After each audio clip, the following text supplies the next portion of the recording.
Pilah dan juga Senaling kita dah pergi dan alhamdulillah rakyat menyambut baik program ini. Sebab perkara ini tuan-tuan dan puan-puan kita buat kerana melihat ada kemampuan di pihak kerajaan, ada kesungguhan daripada pihak kerajaan dan yang pentingnya hasil daripada kewibawaan pegawai-pegawai kita, para perunding keuangan kita, konsultan keuangan kita, pengarah-pengarah keuangan kita. Kita mempunyai kedudukan keuangan yang cukup baik, cukup mantap yang membolehkan kita bayar ini. Sebagai contohnya sahajalah kutipan cukai pendapatan. Kutipan cukai pendapatan kita pun kita telah mendapat satu perolehan kutipan yang sangat baik, lebih daripada 27% tahun lepas. Yang mana kutipan dia hampir kepada 109 juta ringgit yang telah dikutip oleh pihak income tax dan sebagainya.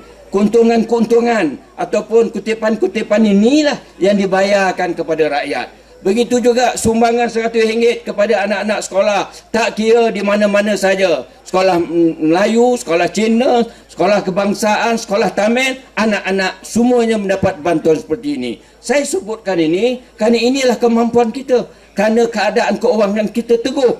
Begitu juga dengan apa yang baru berlaku ini, soal kenaikan harga minyak. Tuan-tuan dan puan-puan, ini adalah sesuatu yang kita tak boleh nak elakkan. Harga barang naik ini tak boleh kita nak elakkan kerana ini adalah bersifat global, bersifat antarabangsa. Ini bukan saja tempat kita, di negara lain di luar pun begitu juga. Samalah macam RON 95, minyak yang kita pakai setiap hari, kereta ke motor ke dan sebagainya. Harga kita di sini adalah RM1.90 1 liter. Sebenarnya ni yang saya nak beritahu juga. RM1.90 liter yang kita beli ini sebenarnya kerajaan kita bayar. Yang dalam konteks ini kita sebut subsidi. Kerajaan bayar 90 sen. Bermaknanya minyak kita ni harganya yang sebenarnya ialah RM2.80 untuk RON 95 1 liter, tuan-tuan dan puan. Ini harga minyak kita. Yang berhormat Menteri Perdagangan Dalam Negeri 2-3 hari lepas dah maklumkan harga ini subsidi akan ditambah, tapi harga RON 95 masih lagi kekal RM1.90. Tuan-tuan dan puan-puan, berbeza dengan Indonesia. Di Indonesia kita ada CP kita ada pendekatan kita. Maknanya kita mampu buat benda ini, kita kekalkan harga RM1.90 untuk RON 95 ini kerana kita ada CP kita. Kita ada yang boleh kita, yang ini kita buka, yang ini kita tutup. Yang ini kita ketatkan, yang ini kita longgarkan. Macam-macam lah. Ini kepandaian, kebijaksanaan kerajaan kita. Saya nak sebutkan ini kenyataan dia. Kenyataan dia supaya rakyat faham. Di Indonesia meningkat, orang demonstrasi di Indonesia kerana kenaikan harga minyak yang sama. Harga kita beli tadi RM1.90 dan ini kekal, tuan-tuan dan puan-puan. Kerana apa? Kerana yang pertamanya kedudukan keuangan kita mantap. Yang keduanya kemampuan kebolehan pegawai-pegawai kita nak mengurus tadbir hal-hal keuangan negara ini cukup baik. Tapi di Indonesia, dulu harga dia kita RM1.90, di Indonesia RM3.20. Hari ini naik lagi, tuan-tuan. Rakyat demonstrasi. Demonstrasi ini selesai masalah tak? Dilanggarnya istana, dilanggarnya parlimen di Indonesia, Majlis Perundingan Rakyat Indonesia. Masalah tak selesai. Tapi kita, tuan-tuan dan puan, alhamdulillah, budaya kita umumnya budaya yang senantiasa melihat dan bersyukur dengan apa mereka perolehi. Ini yang kita nak sama-sama kita pertahankan. Kita pertahankan. Pemanggang ada nak sebut apa? Ini cara dia lah. Kata dia harga barang naik. Memang harga barang naik. Ada tak barang-barang yang makin lama turun? Dia kata dia perintah, hari ini saya perintah, besok harga minyak boleh turun. Cakap boleh, tuan-tuan dan puan. Sebab itu dalam parlimen itu berbahas betul-betul. Cakap bolehlah, tapi cuba laksanakan. Janji macam-macam di Pulau Pinang. Ini soal kampung perumahan Buah Pala. Kampung Buah Pala orang India. Janji dulu sebelum nak pilih raya, kata dia tak ada masalah, selesai masalah Buah Pala bila kita merintah.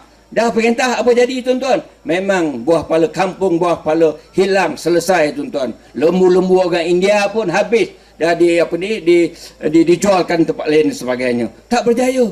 Oleh kerana itu tuan-tuan dan puan-puan, keadaan-keadaan yang seperti ini harus kita terima sebagai hakikat yang sebenar.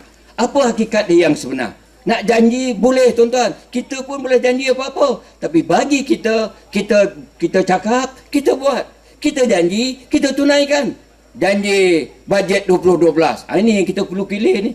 Bagi bocor 3,000, bagi RM500 berim, anak-anak sekolah RM100, askar, home guard yang dulu berkhidmat waktu tentera, kita bagi RM3,000. Tuan-tuan, kerana apa? Kerana keadaan keuangan kita mantap, kerana kemampuan Menteri Keuangan kita dan sebagainya ini. Sebab itu tuan-tuan, pembangkang kita dah bagi dia memerintah.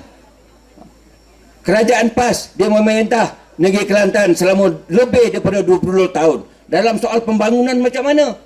Gagal. Sebab apa? Dalam keadaan 22 tahun, dia hanya dapat membina sebuah masjid saja tuan-tuan. 22 tahun memerintah. Kita bagaimana? Dalam soal agama, kita dalam keadaan cukup baik. Masjid kita bina, surau kita perbanyakkan lagi. Jadi semuanya ni kita kena lihat secara objektif.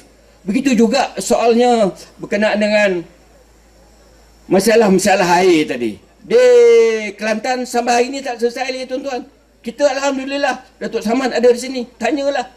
Ada ruang, ada rungutan di sikit dari segi rakyat misalnya. Dan kita lihat ini memang perlu. Kita cari jalan, cari duit, mohon daripada kerajaan dan alhamdulillah masalah tu selesai. Masalah tu selesai, tapi makan masa lah sedikit. Kadang-kadang ada juga orang cakap tadi, cakap saja kita sampai sekarang belum siap lagi. Betul lah belum siap sebab kadang-kadang cuaca tak mengizinkan, kadang-kadang persetujuan tuan tanah nak masuk kepada kawasan, macam-macam masalah tuan-tuan.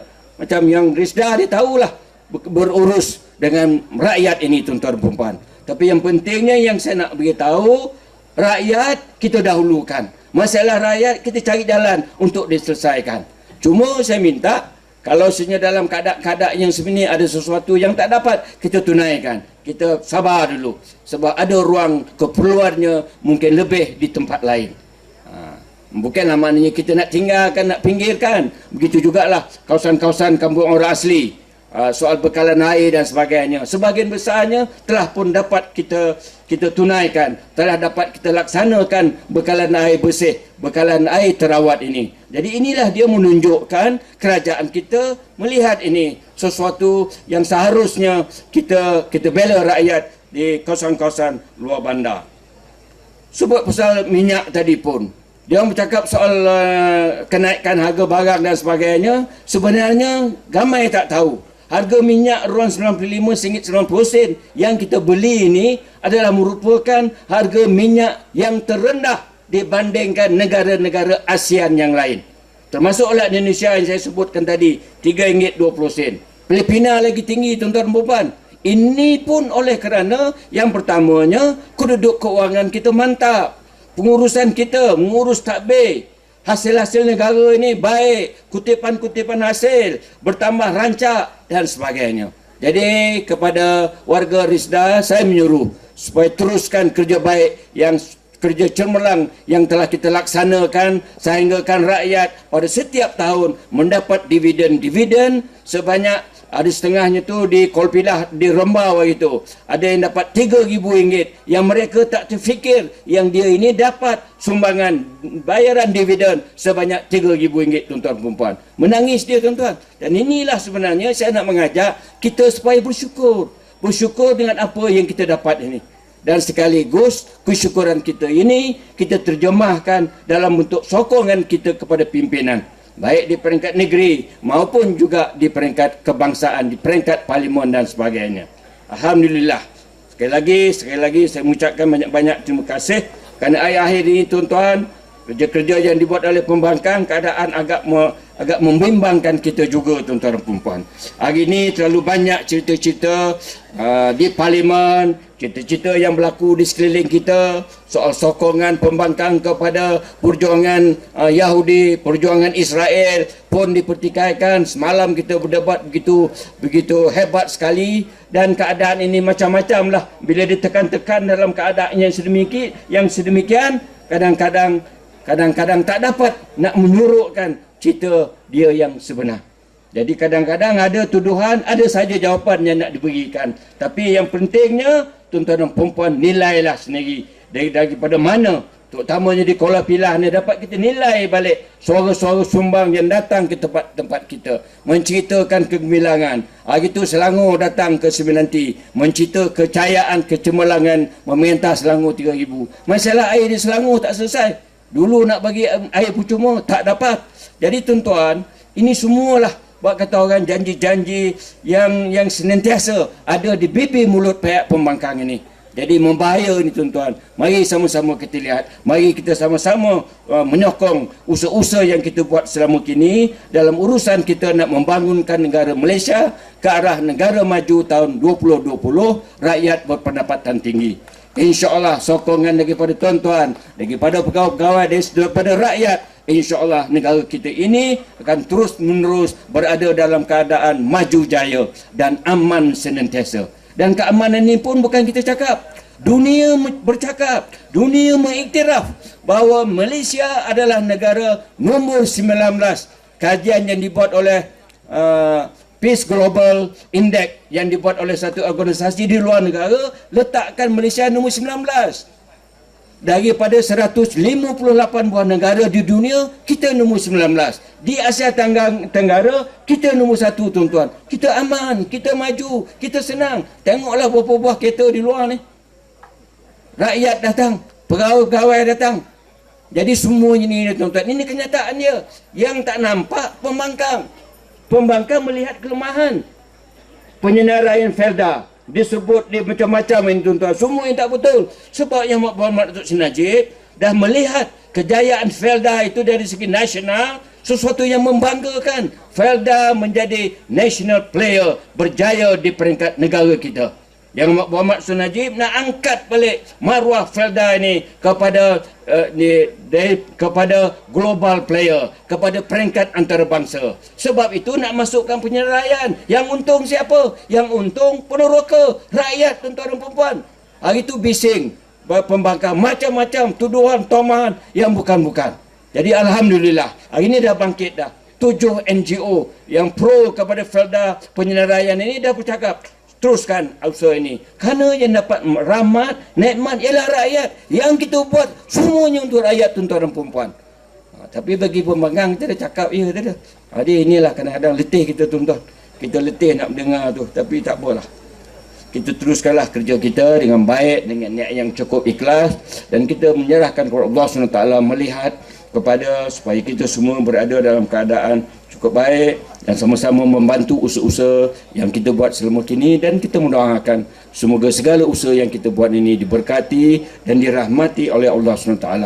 Jadi dengan lafaz Bismillahirrahmanirrahim, dengan nama Allah yang Maha Pemurah lagi Kasih Mengasihani, saya dengan ini merasmikan gerakan membaja peringkat Negeri Sembilan 2012 pada pagi ini. Wabillahi taufik. Wassalamualaikum warahmatullahi taala wabarakatuh. Dan saya akhiri dengan salam satu.